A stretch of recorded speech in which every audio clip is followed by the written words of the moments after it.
Hey everybody, Dave here. In this video, I want to go over house flipping. If you've been following my channel for a while, you know that I do house flips. I've talked about it in some other videos. I've never done an update on those, so let's go ahead and do an update on the house flipping and see how that's going. Let's go ahead and get started. So a little backstory, in 2017, I started doing house flipping. I met a couple of partners on biggerpockets.com. One of them I worked with on one house, and we completed that and we split, parted ways. Just we weren't very good working together, but we both made good money on that property, so that was good. But I found another partner to work with in 2017, and we've done quite a few flips together. We've done 4 already, and we have 2 that are going on right now, and we've run into some issues. So in November of 2018, we closed on 2 properties within about a week or 2 of each other. One was $67,000. The other one was roughly about $97,000. They're both located in Florida and within the same city, not in the exact same city limits. So I do lend the money on the property. We buy the properties outright. Now my partner is the equity beneficiary, so I am the first lien holder on the property. Sometimes we do joint ventures and we split, kind of the decision making. On one of these properties, we're doing a joint venture, and one of them we're doing a straight interest. Okay, so we closed on these properties in mid-November, and we kind of started getting things rolling. We're both remote, by the way, so he is in a different state and I'm in a different state. We don't, neither one of us are located in Florida. So we found somebody to do the construction work and oversee the construction, the general contractors, and he's kind of like our, eyes and ears on site, and he wants to get into management and all that. So we hired this guy. He's worked other properties as well with my partner. My partner is doing other flips in the area other than the 2 that we're doing, okay? So when we closed on these properties, we went ahead and lined up this particular person to get the construction going on one property at a time. And it wasn't just but 2 weeks after we closed on the properties that the code enforcement officer wrote us up for 7 violations on one of the properties, and then sent that basically to the registered agent of the corporation or LLC that the properties are under. Now, I'm not the LLC that those properties are under, but my partner is, okay? So those documents got sent to the registered agent, and the registered agent basically is, every business needs to have a registered agent because they accept official documents. They accept, if you had a lawsuit or something like that, need to be served. That's the reason why you need a registered agent. So those documents went to the registered agent, and I don't know, what happened, but he didn't get those documents, for a month or 2.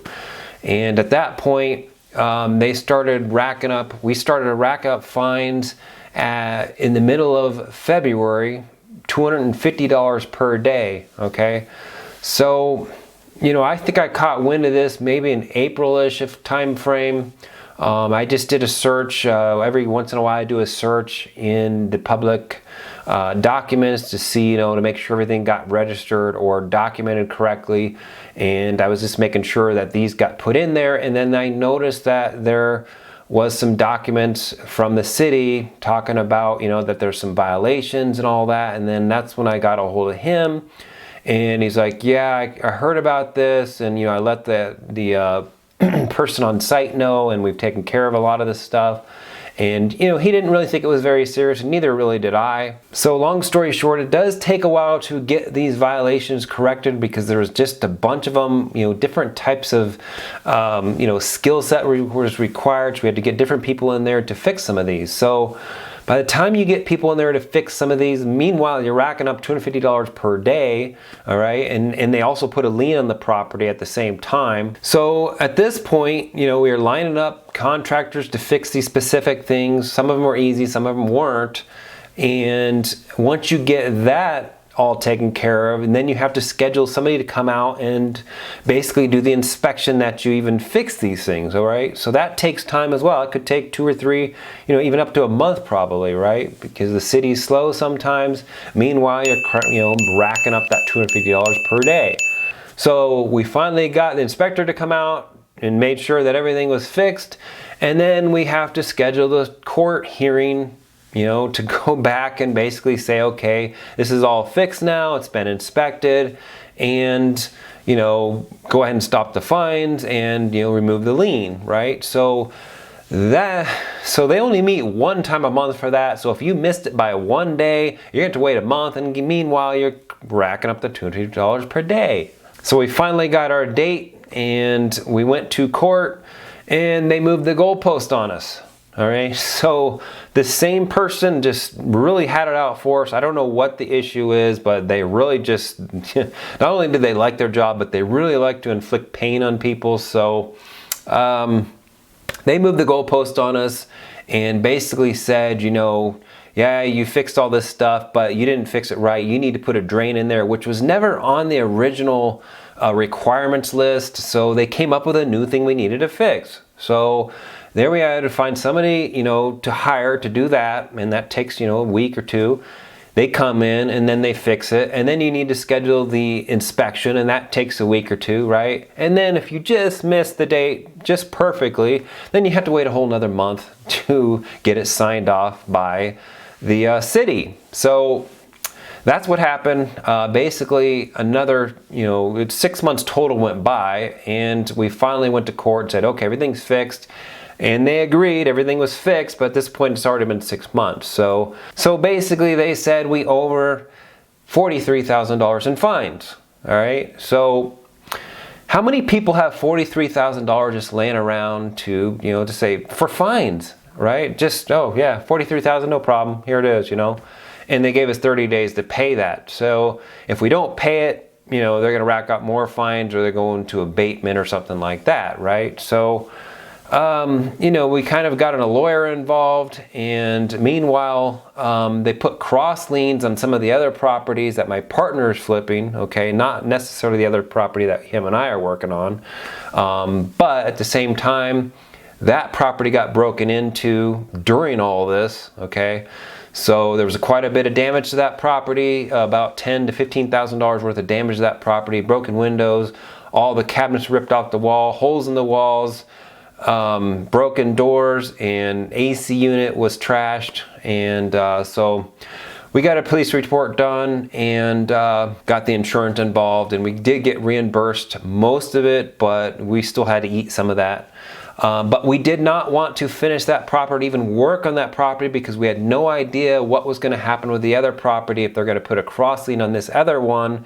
We did not want to start working on that property and have more theft or damage, when we had no idea if they were going to put a lien on there or cause issues with that property. So, so that one was just sitting there. We went back to court and challenged the, basically the $43,000, and the judge turned to the code enforcement officer and said, what should we charge them? What's fair? And she basically said, no, the whole amount, $43,000. And we're like, are you kidding us? I mean, come on here, right? I mean, think about this from our point of view.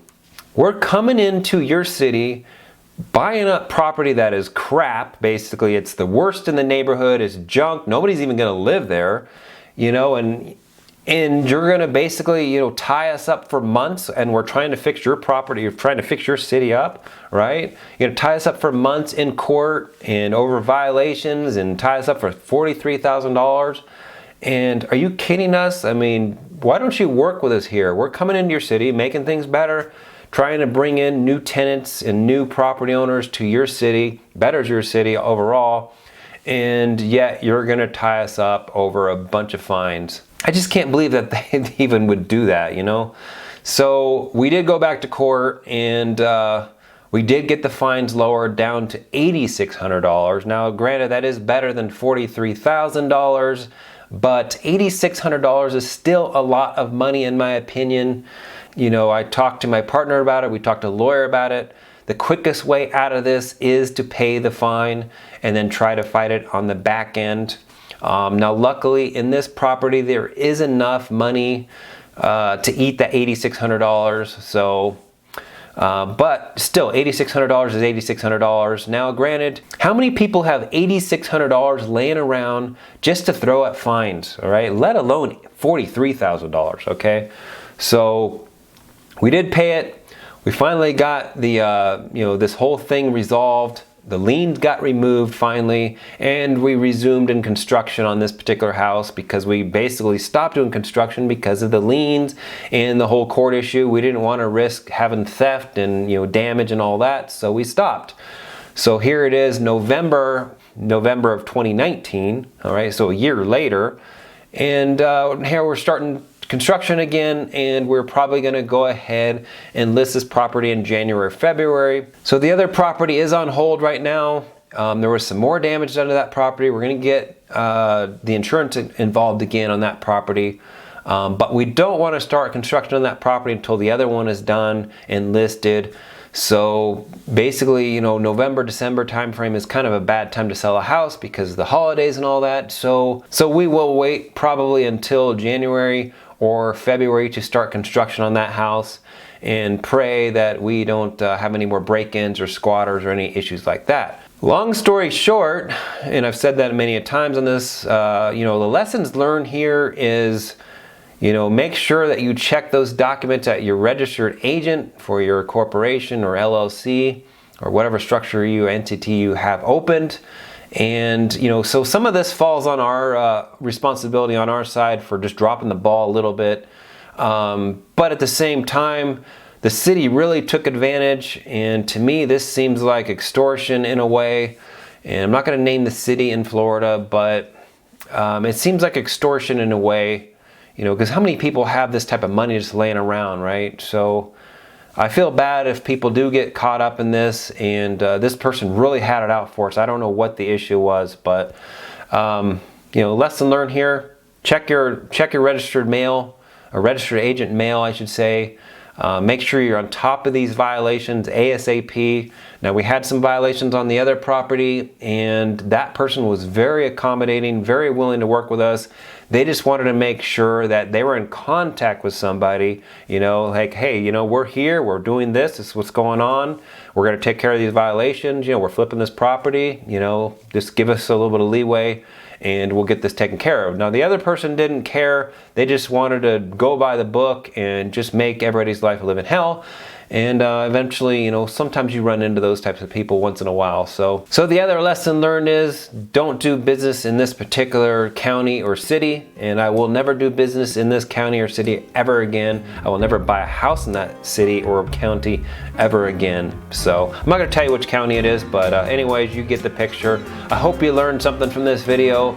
I'll go ahead and do an update on these videos the next time I have something. So we'll see you in the next video. Thanks for watching.